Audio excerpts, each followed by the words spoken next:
The New World developers have taken to Discord and answered some questions, including mine, and the answers are very important. We have news about the gear getting reset with the expansion, a fishing rework, and more. So let's jump in and talk about it. Now there's actually quite a lot of questions, so I'm not going to spend too long on each one because otherwise the video would be very long. So I will just jump through very quickly. Apologies to the people who asked the questions and answered them. Paid name change is coming, we just don't know when. They had an issue with the Dearly Beloved quest, and they're a little bit annoyed, I think, that their fixes haven't worked. It's a little bit of a regression rather than a progression, so they're doing an internal review to see if they can figure out why and what's going on. Yes, it's affecting the MSQ now, but if this affected every endgame player, that would be a big problem. Currently, no plans to add a transaction log to the company stuff, and I don't know why. Feels like that should be a relatively simple thing to do, but maybe it's not. Then they reiterate the answer that they gave about the company stuff from the last Discord Q&A, so I'm not going to talk about it here. Ice Mike asked about getting quality of life improvements instead of new stuff, and then they say we're pretty much always working on that, which is the answer you'd expect.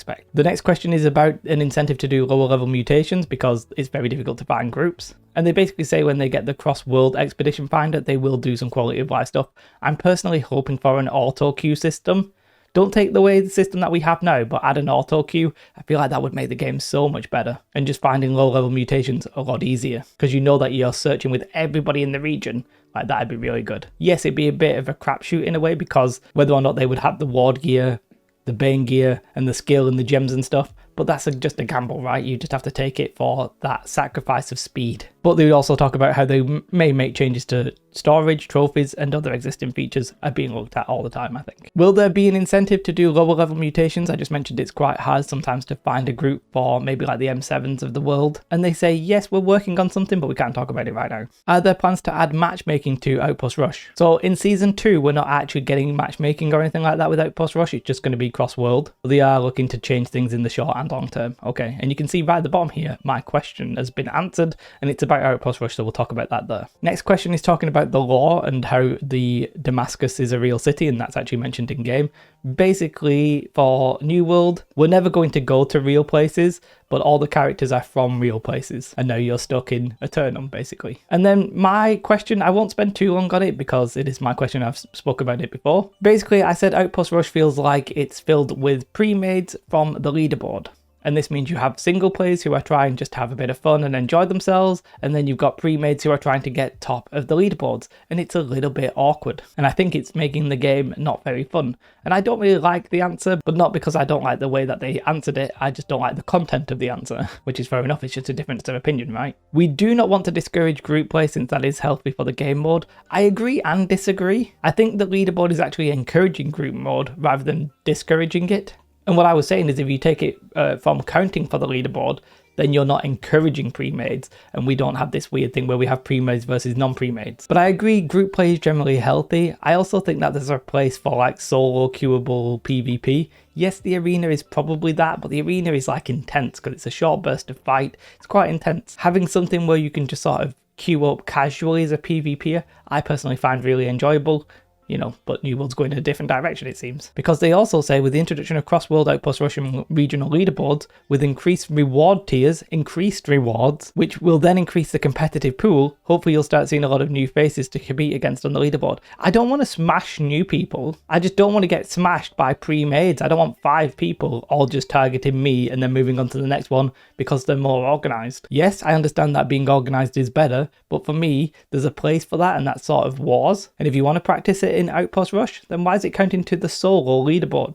It doesn't really make sense to me. I don't like the answer, I don't like the content of the answer, but I'm very grateful that they did actually answer my question. The next question is about fresh start servers and what are they going to do with it, and they say they're going to have news for low population fresh start soon. I can't imagine that being merges now because I don't know if there's room to merge. Maybe they'll just offer everybody like a free token off, or maybe they'll eventually say we're going to merge Fresh into Legacy. I'd be very interested if they do that considering they said never, but okay, let's wait and see. The next one's actually a very interesting question. Is there going to be an Asian server? And they say basically right now, there's a few reasons why they couldn't, as in like there's legal reasons and stuff like that, but also the game is already out. If they start a server, would it just be empty? I could see a new server maybe opening up with the expansion, and maybe again fresh start, something like that would be really interesting because they would need a critical mass of the players so that they actually can play in that region. It feels like to me if you open it they will come, and if you don't they won't. So I would like to see that, but maybe the demand isn't as high as we think. So the next question is about fishing, as I mentioned. Can we get an overall? Now, it doesn't sound like they're doing a complete overhaul, but they say many of us love fishing and an update to the experience is actually coming fairly soon. I presume that means season 2, with the room to possibly expand in the future. Part of the upcoming changes do deal with treasure chests, so we hope you'll enjoy it. Basically, they nerfed fishing because of bots, and I'm very curious if they're going to make a system that will work for the players but be anti-bot. That'll be interesting to see. When will you overhaul the Ward and Bane system? We know it's pretty terrible. Well, I think it's pretty terrible. And they say, we understand it's difficult to get the ideal pieces of loot sometimes. There are current discussions about perks and loot luck, but they aren't specifically regarding Bane and Ward perks at this time. I think we know they're going to do something because Scott said it in the dev Q&A. We just don't know when or what they're doing. And then the big one here. Token asked this, will the new gear score increase obsolesce our current gear? Will it make it useless, basically? And then the next question is, will our current 625 be upgradable into the new gear score max? Then they say yes and no. So I'm presuming the answer to this is in order. So will the new gear score make our current gear obsolete? Yes. Will we be able to upgrade our gear? No. And then they say 625 will not be upgradable to the new gear score max since new systems that adjust gear score will be coming later this year. More detailed information will be revealed later in the future. That's the expansion, basically. So this is the big one. A lot of people were curious about this, but we are getting a full gear wipe. We have it confirmed straight from the horse's mouth. The developers have said this now. A gear wipe is coming. That's big news. They may have already confirmed that, and maybe I just didn't realize it, but it's nice to see it yet again if they did confirm it. But for me, that's the first time they've actually stated that. And that means we're actually going to have a new progression system. We're going to have a new gear score chase. We're going to have to get new gear.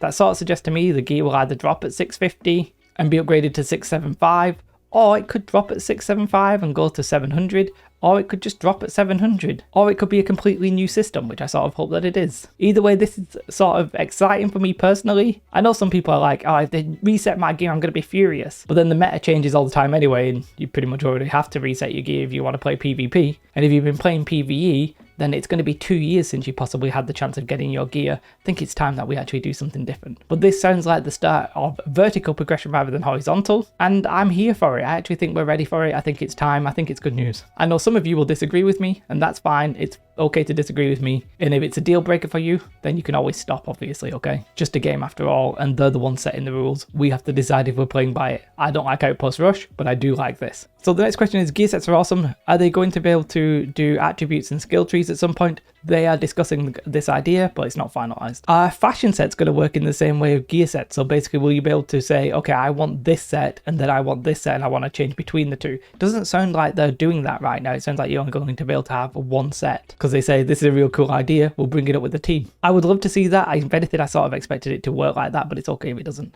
Question here about a fishing pole. I don't really truly understand it, but they're trying to fix it. Are they ever going to add perks that do attack speed and movement speed? And they said there's no current plans, and actually some of it is limited by hardware, so the answer's probably not really. Any updates regarding the new weapon? Well, they've announced that the weapon's coming in the fall, in the winter expansion, with Season 3, and we can expect details as we get closer to the time. I suspect that we're getting that in June, on June 8th, with the expansion trailer. They have been confirmed, Amazon have been confirmed to be at Summer Games Fest. So I will be live streaming that on YouTube.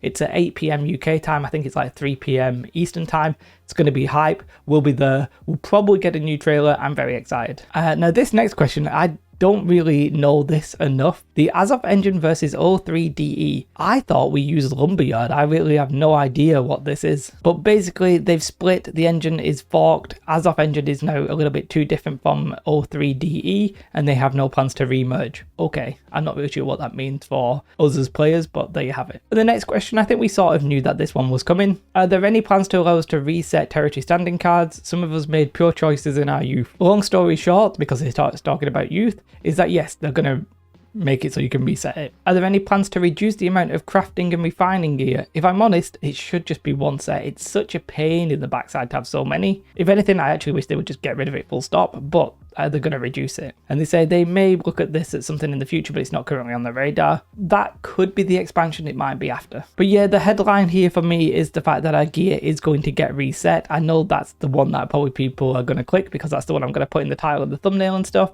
and it's pretty important. I think it's the right decision personally, because I think there's going to be so much changes to the way that gear works that they probably need to do it. At least I'm optimistic that that's the case. I think gearing in New World is actually one of the weakest elements. Yes, the system that we have works, but it doesn't really feel like a true MMO to me. It feels like RNG lottery based without any kind of like linear progression. What I sort of want is linear progression that's either vertical or horizontal. At the minute, what we have is randomized progression, and we didn't know if we were going to go vertical or horizontal. It was pretty much horizontal because you could get the same gear from anywhere. I don't mind what that progression is, as long as you can actually just log into the game and say, okay, I'm going to work towards this to get better gear. And yes, I might get lucky and get it quicker. Yes, I might get unlucky and get it slower, but I know I'm going to get it if I do this. Whereas with New World, you're like, okay, I'm going to craft this and hope that I get this, and it's all just a little bit jank. I really hope we're getting a major rework, and if they have to reset to get us there, then I'm okay with that. So really interesting stuff there. There was nothing really truly major apart from that one question in my opinion. Everything else I sort of think we had a hint at. Again, thank you for them to answering my question, but I didn't like the content of the answer, but that's fine. Different opinions are completely okay. But yeah, very fascinating stuff. Thanks again to all my YouTube members and stuff like that. I really appreciate you guys. And if you want to come follow me over on Twitch, I should be streaming today, tomorrow. I'm not really sure when exactly, but I should be streaming very soon.